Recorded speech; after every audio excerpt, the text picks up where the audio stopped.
Hélène avait 14 ans. Ses cernes le faisaient paraître comme s'il n'avait jamais dormi assez. Il ne s'occupait pas de ses cheveux noirs en bataille, étant donné qu'il n'aimait pas trop faire d'efforts pour prendre soin de lui. C'est futile.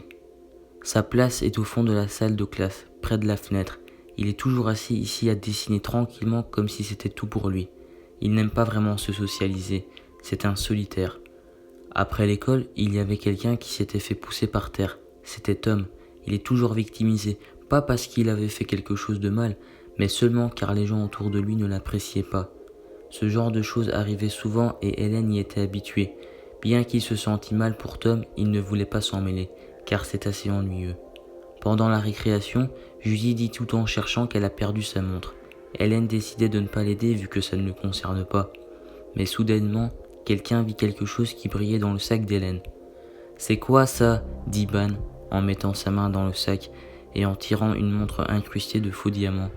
Hélène était très surpris de la voir étant donné qu'il ne savait pas comment elle était arrivée ici. Ah, c'est ma montre. Ban donna la montre à Judy. Les deux regardaient maintenant Hélène d'un regard noir. Ce n'est pas moi, dit Hélène, toujours en train de dessiner sur son cahier, sans relever ne serait-ce qu'un peu sa tête. Mais oui, bien sûr. Judy quitta la classe avec Ban. Le jour suivant, comme d'habitude, Hélène s'assit à sa place pour dessiner. Il remarqua que l'atmosphère n'était pas normale autour de lui. Les gens commençaient à chuchoter des choses sur lui, et certains même le traitaient de voleur. Il décida de ne pas s'expliquer parce qu'après tout, ce serait inutile. Le temps passait et Hélène devenait une nouvelle cible d'agression. Tout ce qu'il faisait maintenant obtenait des réactions exagérées. Il n'aimait pas ça, mais il ne résistait pas. Il gardait ses sentiments dans son cœur. Il gardait le silence.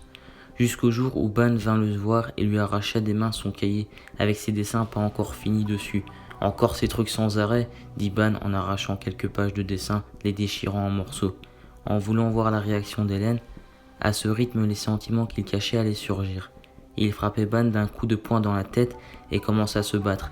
Hélène n'était pas très puissant, donc il se fit tabasser en un rien de temps. D'autres écoliers étaient venus pour voir la bagarre. Sans l'arrêter, quelques personnes l'ont même piétiné la tête et l'estomac. Tout de suite après, la sonnerie retentit. Tout le monde arrêtait ce qu'il faisait et retournait en classe, à leur place avant que la professeure arrivait. Hélène retournait sur sa chaise comme si rien ne s'était passé. La professeure entra dans la classe un peu plus tard. « Mon Dieu, Oti !»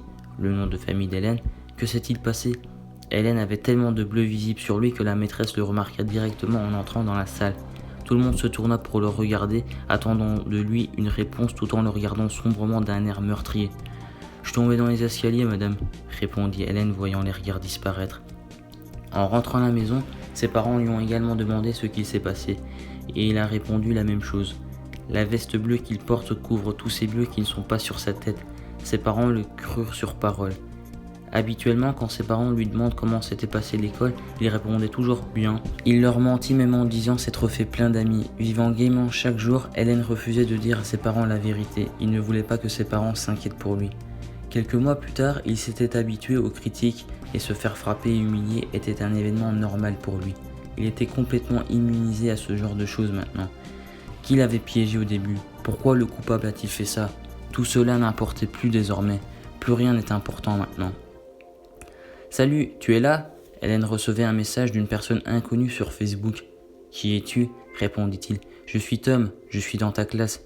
Tom n'avait jamais interagi avec Hélène, ceci le surprit un peu. C'est pour? Dit Hélène. Tu vas bien? C'est pas tes affaires. Hélène répondit à la question de Tom. Tom écrivit pendant un certain temps avant d'envoyer ce message. Écoute, je sais comment tu te sens maintenant. On est dans la même situation. Je voudrais vraiment t'aider, mais je ne peux pas. Désolé. Après cela, Tom et Hélène se sont parlé par message pendant longtemps et Hélène se sentait beaucoup mieux après lui avoir dit toute la souffrance et tout ce qu'il a enduré. Maintenant, il peut même blaguer avec Tom. Hélène utilisait souvent le smiley souriant pour montrer sa joie. C'était la première fois qu'il pensait s'être fait un ami. Dans l'après-midi, le temps était chaud.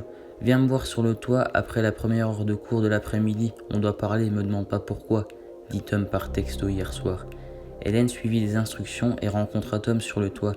Il fit un signe de la main et en marchant vers lui en disant « Hey Tom, comment ça va mon ami ?»« J'ai quelque chose à te dire. Quelque chose d'important, » dit Tom avec une expression sérieuse.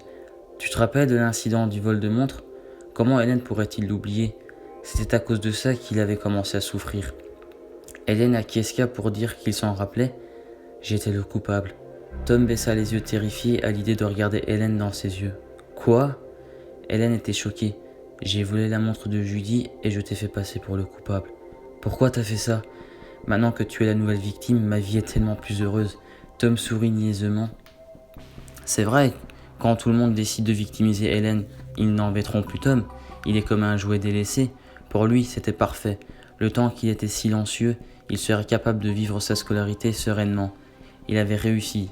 Hélène attrapa Tom par le col de son t-shirt et après l'avoir poussé un peu, ils finirent au bord du toit. Tom glissa et tomba du toit. Hélène attrapa instantanément sa main et essaye de le tirer, mais il n'a pas assez de force pour cela. Je suis désolé, Hélène. Tom tomba. Hélène ferma ses yeux, il avait peur de regarder ce qui allait se passer. Il ne pouvait pas s'imaginer ce qui arrivait quand on tombait d'un grand bâtiment de 6 étages. Après que les policiers sont arrivés, ils interviewèrent Hélène. Il était bien trop horrifié par l'accident pour dire un mot. Encore une fois, Hélène était devenue un sujet de discussion pour les étudiants. Quelques personnes pensent qu'Hélène a poussé Tom du toit, mais la plupart des autres pensent que Tom s'est suicidé et qu'Hélène n'a pas réussi à le sauver car ils l'ont vu attraper la main de Tom avant qu'il ne tombe. Cette nuit, Hélène pleurait et tremblait dans sa chambre. Il n'arrivait pas à empêcher la culpabilité de grandir en lui. Il avait besoin de se calmer et soudainement, une pensée lui traversa l'esprit. C'est pas ma faute si Tom est mort. Il méritait de mourir. Cela l'aidait à se sentir mieux et sa culpabilité s'évaporait aussi. Hélène souriait d'une manière effrayante. Tom a reçu sa punition. Je suppose qu'il est temps pour les autres d'avoir la leur, non? Ses pleurs se transformaient en rire dans l'obscurité de la nuit. Les camarades de classe d'Hélène décidèrent de faire une fête le jour d'Halloween, pas pour célébrer Halloween mais juste pour que leurs amis se réunissent le temps d'une fête. Évidemment, Hélène n'était pas invitée à la fête. La nuit avant Halloween, Judy et Maggie se parlaient sur Facebook. Les deux vivent dans l'internat de l'école et la chambre de Judy est juste à côté de celle de Maggie. 9h03, Judy. Hey, qui vient à la fête de demain? Je suis si impatiente, very happy. 9h03, Maggie. La plupart de la classe sera là, mais j'ai envoyé plein de messages à Ban et même si les messages sont tous lus, il ne me répond jamais. C'est quoi son problème? 9h04, Judy. Je suppose qu'il travaille.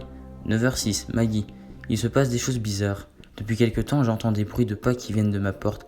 Je crois que quelqu'un marche dans l'internat. 9h06, Maggie. Attends, je vais voir.